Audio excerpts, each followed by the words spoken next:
Bonjour à tous. Aujourd'hui, on va décoder ensemble comment les crises géopolitiques actuelles sont en train de complètement redessiner le rôle de l'Algérie sur la scène énergétique mondiale. On va voir comment ce pays est en train de passer de fournisseur de gaz crucial à, peut-être, un futur poids lourd de l'énergie verte. On peut se poser la question, et si, derrière le chaos des crises mondiales, se cachait en fait une véritable opportunité ? Pour l'Algérie, en tout cas, les conflits récents ont clairement servi de détonateur, de catalyseur pour une transformation profonde. Ce chiffre, il parle de lui-même, plus 30%. C'est l'augmentation quasi instantanée du prix du gaz en Europe dès que les tensions au Moyen-Orient ont éclaté. C'est la conséquence directe de la fragilité de nos routes énergétiques. Alors, pour bien commencer, il faut comprendre ce qui a mis le feu aux poudres. Le contexte mondial est crucial. Les conflits, que ce soit en Ukraine ou au Moyen-Orient, ont mis une pression énorme sur l'approvisionnement en énergie. Des points de passage vitaux, comme le détroit d'Ormuz, sont devenus ultra risqués. Et donc, face à cette instabilité, l'Europe a dû se tourner en urgence vers de nouveaux partenaires, plus fiables. C'est là que l'Algérie entre en jeu. Grâce à sa position géographique et à ses infrastructures, elle a pu répondre présente et très vite. Pour voir à quel point cette montée en puissance a été rapide, regardez ces chiffres. Au début de l'année, en un seul mois, les exportations algériennes de gaz naturel liquéfié ont quasiment doublé. On est passé de 265 000 à plus de 462 000 tonnes. C'est une progression fulgurante. Et tout ce gaz, il est allé où ? Eh bien, principalement vers des pays européens clés. L'Espagne, la France, la Grande-Bretagne ou encore les Pays-Bas.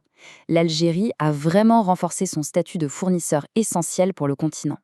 D'ailleurs, il y a une phrase de l'expert Ahmed Chouki qui résume parfaitement la situation. Pour lui, les problèmes dans le Golfe ont été, je cite, « une bénédiction pour l'Algérie ». Autrement dit, une occasion en or que le pays a su saisir immédiatement. Mais attention, cette histoire de gaz, ce n'est que la partie visible de l'iceberg. Ce qui est vraiment fascinant, c'est que l'Algérie se sert de cet élan pour accélérer une vision à bien plus long terme. C'est ce qu'on peut appeler son grand pari sur le vert. On assiste vraiment à un changement de cap. Hier, l'Algérie était le partenaire des hydrocarbures avec ses grands gazoducs historiques comme le Medgaz et le Transmed. Demain, elle veut être le partenaire de l'énergie verte avec des projets futuristes comme Medlink ou le corridor d'hydrogène South H2. Au cœur de cette stratégie, il y a bien sûr le soleil. L'Algérie a lancé un programme absolument gigantesque pour produire 15 000 MW d'énergie solaire d'ici 2035. Pour vous donner une idée, c'est l'équivalent de la puissance de plus d'une dizaine de réacteurs nucléaires. C'est colossal. Et l'autre pilier de cette ambition, c'est l'hydrogène vert. Le projet qui retient l'attention, c'est le South H2 Corridor. L'idée, c'est de créer une véritable autoroute de l'énergie propre qui partirait du Sahara pour alimenter le cœur industriel de l'Europe jusqu'en Allemagne. Alors, un projet comme ça, comment ça se monte ? Eh bien, ça se fait en 3 temps. D'abord, il y a la diplomatie. Il faut que les 5 pays se mettent d'accord. Ensuite, c'est la partie technique. Il faut construire ou adapter les pipelines. Et enfin, le but ultime, livrer cet hydrogène vert pour aider l'industrie européenne à se décarboner. Mais ce n'est pas tout. En parallèle, il y a aussi le projet Medlink. Là, il s'agit de tirer un énorme câble électrique sous la Méditerranée pour exporter directement de l'électricité vers l'Italie, une électricité qui serait en partie produite par les énergies renouvelables. Mais il faut bien comprendre que cette stratégie énergétique, ce n'est pas juste une question de business ou d'environnement. C'est avant tout un mouvement géopolitique majeur. L'objectif, c'est de redéfinir complètement l'influence de l'Algérie dans la région. D'ailleurs, il suffit de regarder une carte pour s'en rendre compte. La position de l'Algérie, c'est un atout stratégique incroyable. C'est un véritable carrefour entre l'Europe, l'Afrique et le Moyen-Orient. Ça lui donne un rôle central, presque naturel. Le concept clé qui guide Alger dans cette démarche, c'est celui d'autonomie stratégique. Qu'est-ce que ça veut dire ? En gros, il ne s'agit pas de choisir un camp, mais plutôt de devenir un partenaire incontournable pour tout le monde, que ce soit les Européens, les Américains, les Russes ou les Chinois.